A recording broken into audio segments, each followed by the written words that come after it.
গাজা শহর দখলের জন্য চূড়ান্ত অনুমোদন দিতে চাইলেন ইসরায়েলি প্রধানমন্ত্রী বেনিয়ামিন নেতানিয়াহু। এ নিয়ে সৈন্যদের সবুজ সংকেত দিয়েছেন তিনি। কাতার ভিত্তিক গণমাধ্যম আল জাজিরার এক প্রতিবেদনে এ তথ্য উঠে এসেছে। অবশিষ্ট জিম্মিদের ফিরিয়ে দেওয়ার এবং প্রায় 2 বছরের যুদ্ধের অবসানের লক্ষ্যে হামাসের সাথে আলোচনা পুনরায় শুরু করতে যাচ্ছেন বলেও জানিয়েছেন নেতানিয়াহু। অবশ্য ইসরায়েলের কাছে গ্রহণযোগ্য শর্তাবলী অনুসারে আলোচনার কথা বলেছেন তিনি।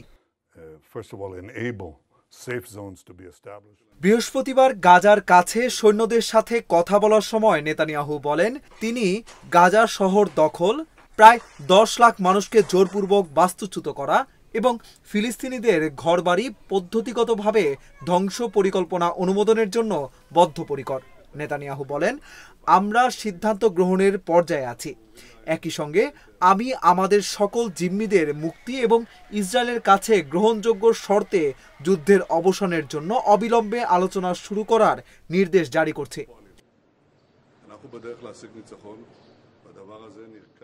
প্রতিবেদনে বলা হয়, নেতানিয়াহু চূড়ান্ত অনুমোদন দেওয়ার কয়েকদিনের মধ্যেই গাজা সিটিতে ব্যাপক অভিযান শুরু হতে পারে। ইসরায়েলি প্রতিরক্ষা বাহিনী ইতোমধ্যে গাজায় আক্রমণ তীব্র করেছে এবং গত 10 দিনে ইসরায়েলি ট্যাঙ্কগুলো গাজা শহরের কাছাকাছি আসার সাথে সাথে হাজার হাজার ফিলিস্তিনি তাদের ঘরবাড়ি ছেড়ে চলে গেছে।